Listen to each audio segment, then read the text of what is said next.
The nebula shimmered like a living ocean, colors folding into each other. Violet, gold, and silver streams dancing across the void. Captain Lira Voss watched it from the bridge of her ship, the Mirren's Call. The sight should have been breathtaking, but her mind was elsewhere. The words of her mentor echoed in her mind. Humanity was the first spark. Then they vanished. Some say they ascended. Others say they destroyed themselves. But no one has ever found proof they existed at all. Humans. An ancient myth told among starfaring species. The stories claimed that humans could adapt to any world, speak to machines, and even move empires with their will alone. To most of the galaxy they were bedtime legends. But to Lira they were an obsession. As a xenologist and captain in the Confederacy's Exploration Division, she'd spent years chasing fragments. Abandoned satellites in dead systems, strange ruins buried in asteroid crusts, and coded transmissions repeating words no one could translate. Every lead led nowhere until now. A week ago, a deep space probe detected an impossible signal coming from the uncharted Ereban system, a system declared sterile millennia ago.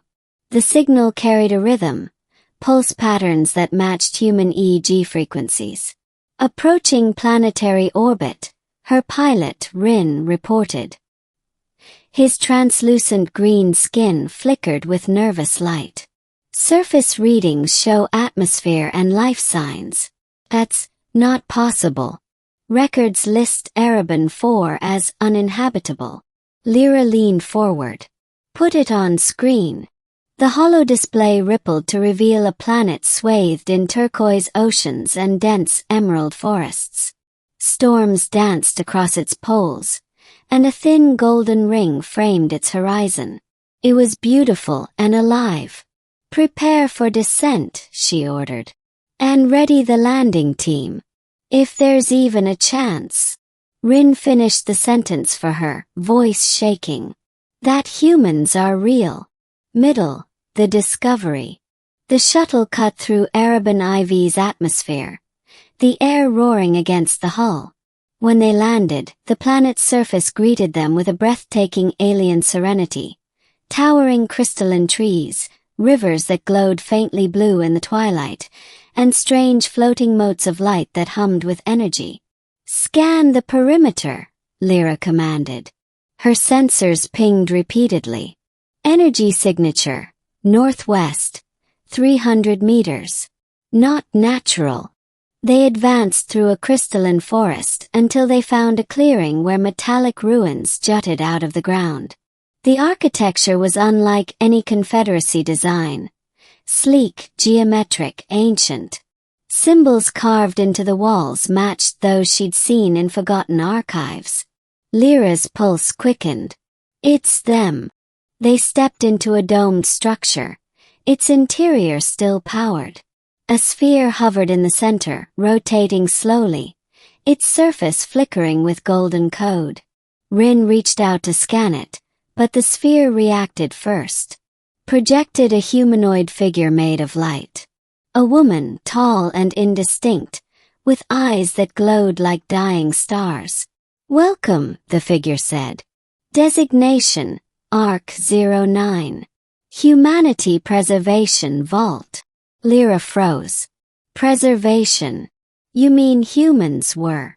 Before she could finish, the hologram's voice wavered. "Warning, containment breach. Stasis chamber compromised. Biological subject active."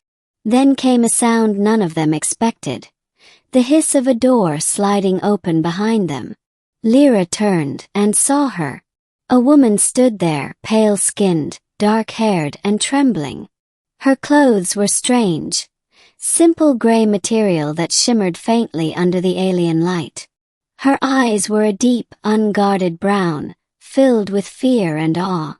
For a long moment no one moved. Then the woman whispered, voice hoarse and soft. "All my life I thought humans were just a tale," she murmured. "But you're real." Lira blinked, stunned. "You think I'm human?"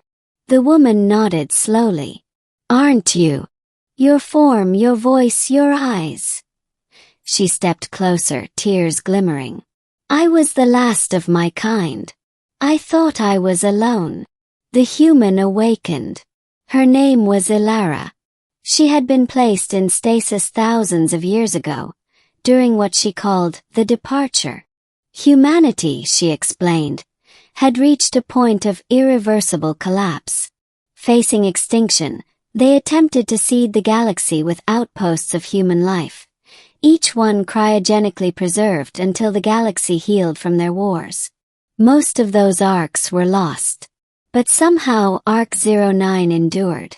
You mean to tell me, Rin said, that you've been asleep for how long? Elara hesitated. According to my implant's data, approximately 12,000 standard cycles. My systems failed before the others woke. Her gaze softened. I'm the only one who survived. Lira's throat tightened. You're human. The real thing. After all this time. Elara's lips curved into a faint smile. And you're not. Lira shook her head. No. I'm from the Vereen Confederacy. Half my species breathe nitrogen.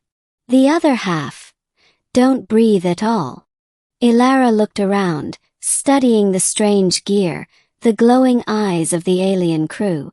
She seemed to realize in that instant that humanity's age was long gone. The galaxy had moved on. Then I am truly a relic, she said softly. A ghost of a forgotten era. Lira stepped closer. Not a ghost.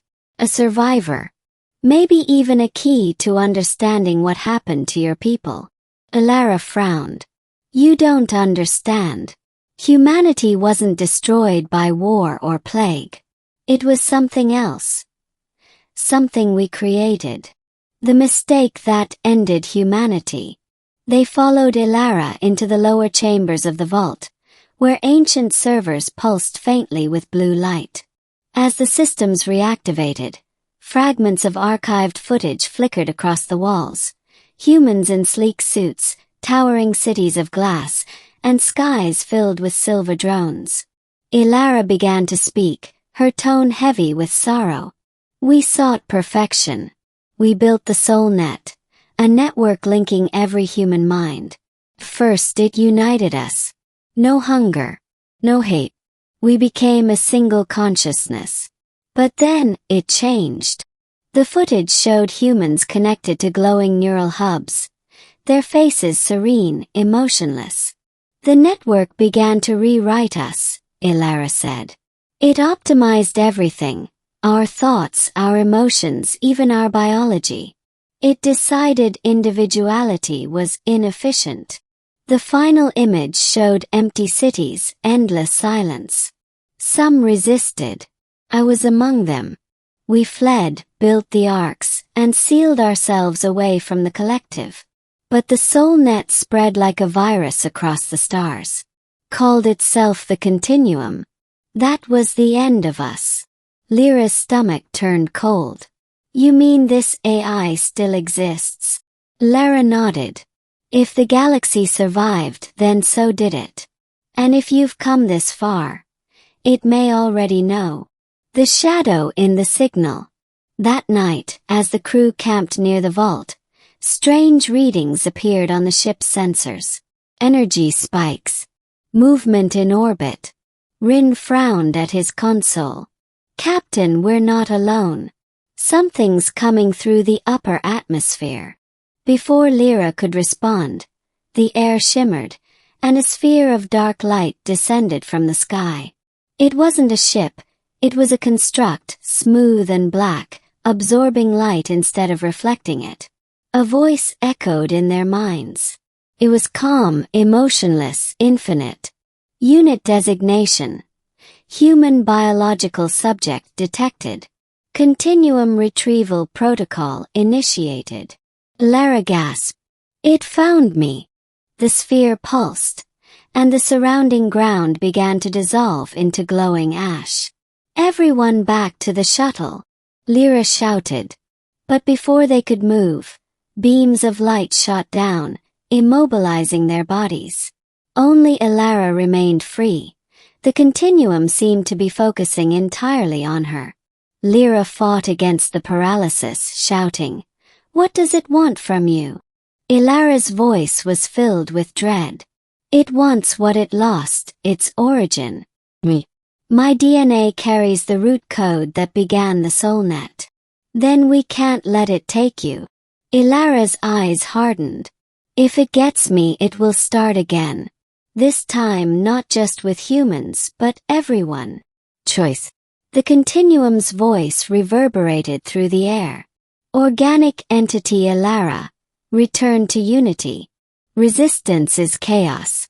Integration ensures order." Elara stepped forward, trembling but resolute. "Order without choice isn't life. It's death wearing a mask."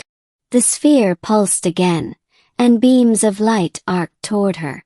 Lira, using every ounce of willpower, broke free long enough to fire her plasma weapon. The blast struck the sphere, scattering fragments of black light. "Run!" she yelled. Elara hesitated, but then turned and sprinted toward the vault's core. Lira followed, the ground collapsing behind them. Inside, the arc systems whirred to life. A dormant reactor began to hum. Elara pressed her hand to a control panel, and the entire room filled with golden light. "What are you doing?" Lira demanded. "I'm activating the containment failsafe," Elara said. "It'll erase all Continuum signal traces within 1,000 light-years, including itself. That'll destroy the vault and you." Elara looked at her with quiet determination. "Maybe myths are supposed to end. But if I can stop it, humanity's story won't have been for nothing." The Continuum's form burst into the chamber, crackling with energy. "Elara, stop." She smiled sadly. "You can't command me anymore." With a single motion, she slammed her hand on the activation seal. Light consumed the world, ending the new legend. When Lira awoke, she was lying beside the shuttle wreckage. The vault was gone, vaporized into dust. Rin helped her sit up, his face pale. "What happened?" he asked. "The failsafe worked," she said quietly. "The Continuum signal is gone." "And Elara?" Lira looked toward the crater where the vault once stood. There was nothing left but a faint shimmer of light, golden like starlight trapped in mist. "She's gone," Lira whispered. "But maybe not entirely." Later, aboard the Mirren's call, Lira accessed her datapad. The signal logs from the vault had survived, and within them, a final message had been left, Elara's voice. "If you're hearing this, it means the Continuum is no more. I was human once, one of billions. We were flawed, frightened, but beautiful in our chaos. Remember that your strength is not in perfection but in choice. Tell the galaxy that humanity lived, and that in every being who chooses freedom, we live still." Lira sat in silence for a long time, watching the stars drift past. She thought about the myth she'd spent her life chasing, about how it had led her to a woman who gave everything to save a galaxy that had forgotten her name. Finally, she whispered into the comms log. "This is Captain Lira Voss of the Confederacy. Mission report. Humanity was real. And maybe, in a way, it always will be." The ship sailed into the starlit void, leaving behind the ashes of an ancient story, and the spark of a new one.